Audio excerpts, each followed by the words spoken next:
Beberapa 3 pekan yang lalu kayaknya saya juga diberi amanah untuk berbicara di hadapan murabbi DPW Sulawesi Tengah, Jawa Tengah, ya, Jakarta, Semarang dan sekitarnya.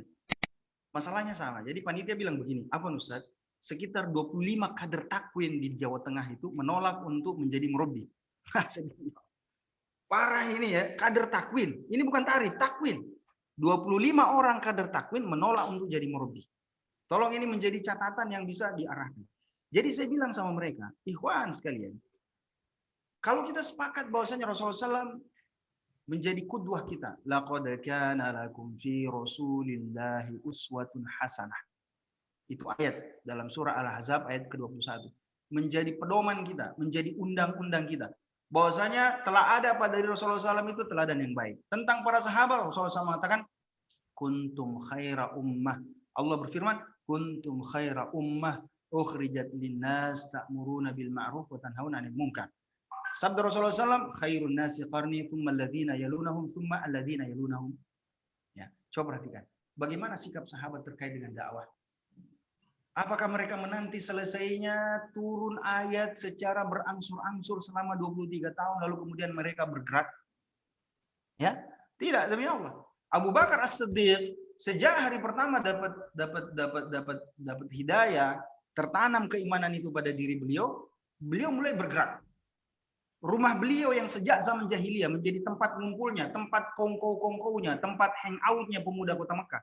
Karena beliau selain kaya, cerdas, beliau juga penguasa yang menguasai syair-syair orang Arab, menguasai silsilah keturunan orang-orang Arab jahiliyah. Orang-orang Arab itu kalau sudah anaknya sudah remaja suruh pergi ke rumahnya Abu Bakar belajar. Pergi ke sana, belajar adab, belajar akhlak, belajar syair, belajar sejarah. Nah, pemuda-pemuda yang berada di rumah Abu Bakar itu, Abu Bakar tidak buang kesempatan. Semuanya didakwai. Maka kita dapati 5 orang pemuda Quraisy yang termasuk 5 dari 10 sahabat yang langsung masuk surga, itu masuk Islam melalui perantaraan siapa?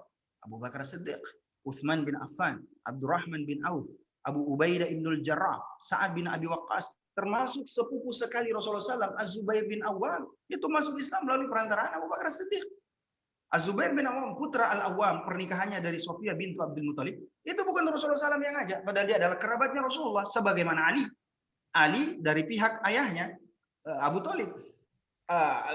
Zubair bin Awwam dari pihak ibunya, Sofia bintu Abdul Muthalib. Tapi bukan Rasulullah SAW yang ngajak. Siapa yang ngajak? Abu Bakar As-Siddiq radhiyallahu taala anhu. Dia dakwah. Dan ini menunjukkan bahwasanya dakwah ini ala qadril istita'atina. Dakwah itu adalah sesuai dengan kemampuan kita. Seberapa ayat, seberapa hadis yang kita amalkan, yang kita hafalkan, itu yang kita sampaikan. Ya, maka tidak benar kalau dikatakan nanti yang bisa dakwah, nanti bisa jadi murabbi itu adalah seorang ustadz alumni Medina, alumni Syariah, alumni Lipi, alumni Sudan, alumni bukan. Ya, para ulama kita sepakat sebagaimana dikatakan Syekh Muhammad bin Shalih Al-Utsaimin di dalam Kitabul Ilm, bahwa ketika orang sudah mendapatkan ilmu, yang harus dia lakukan adalah berdakwah.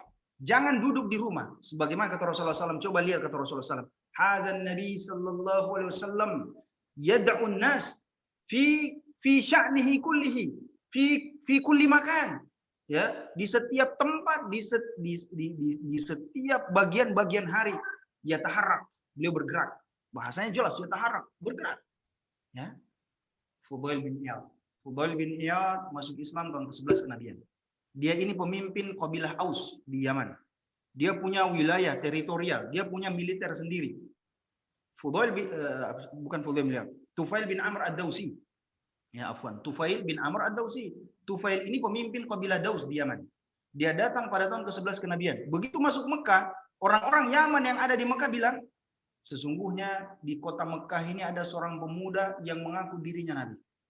Jangan dengarkan perkataannya, jangan dekat-dekat dengannya, dan jangan mau dipengaruhi sama dia. Karena dia sihirnya itu memecah belah keluarga. Sesama saudara bisa berkelahi. Orang tua dan anaknya bisa berpisah. Suami istri bisa bercerai gara-gara sihirnya itu. Jangan dengarkan.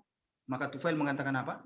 Saya masuk Masjidil Haram dengan menaruh bukan kacang, ya, kapas. Dia taruh, dia sumpal, ya, ini kulitnya. Dia sumpal telinganya dengan kapas. Ya, dia tutup telinganya dengan kapas. Begitu mendekat, lalu dia katakan, saya melihat Muhammad sedang sholat. Saya mendekat. Lalu dia berpikir, kalau yang dia sampaikan itu adalah kebenaran, apa salahnya? saya kan bisa ikut.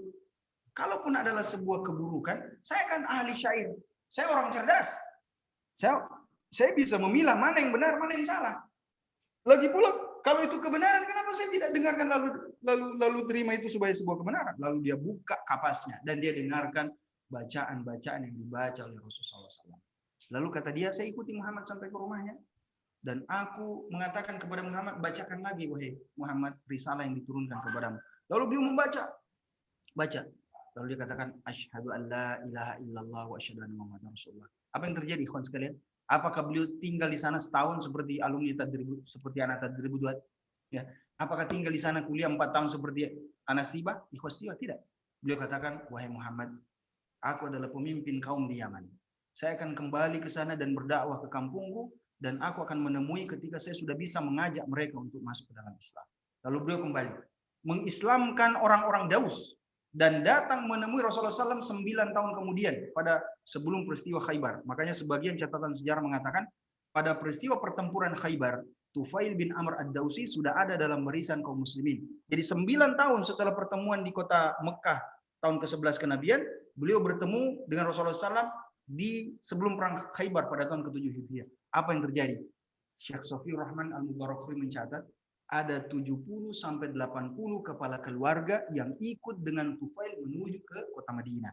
Dan salah seorang di antara yang ikut itu adalah seorang laki-laki yang kemudian hari dikenal sebagai siapa? Abu Hurairah radhiyallahu taala anhu.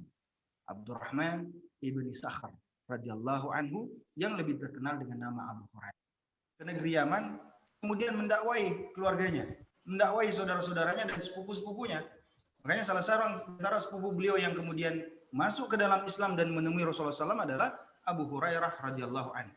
Maka bayangkan ketika Abu Hurairah dikenal sebagai rawiyatul Islam, perawi utama di dalam Islam, sahabat yang paling banyak meriwayatkan hadis Rasulullah SAW, di belakangnya siapa? Di balik itu adalah ada Tufail bin Amr ad-Dausi yang mendakwahinya, yang mengajaknya ke jalan Islam.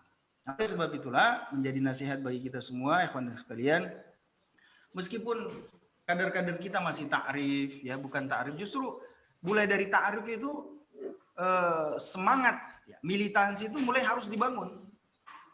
Militansi berdakwah, militansi untuk berjuang itu memang sudah mulai harus dibangun. Ya, mulai harus apa? Harus dibangun, ditanamkan semangat berdakwah, ditanamkan militansi itu semenjak mereka masih di marhala-marhala pertama. Ya, karena sekali lagi bahwasanya dakwah ini adalah kewajiban atas setiap umat Islam, atas setiap ikhwan dan akhwat sesuai dengan kemampuan mereka. Ya, saya kira itu jawaban saya, ikhwan sekalian dan akhwat sekalian, semoga bermanfaat. Ya, sekali lagi kita kembali bagaimana sejarah, ya, bagaimana Rasulullah SAW dan para sahabat mengajarkan kepada kita.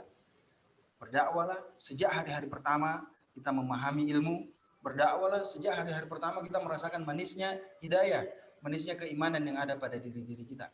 Kalau kita merasa nyaman dengan hidayah ini, merasa sakinah dengan hidayah ini, merasa indah dengan hidayah ini, maka kesalehan ini harus kita wariskan kepada orang-orang di sekeliling kita.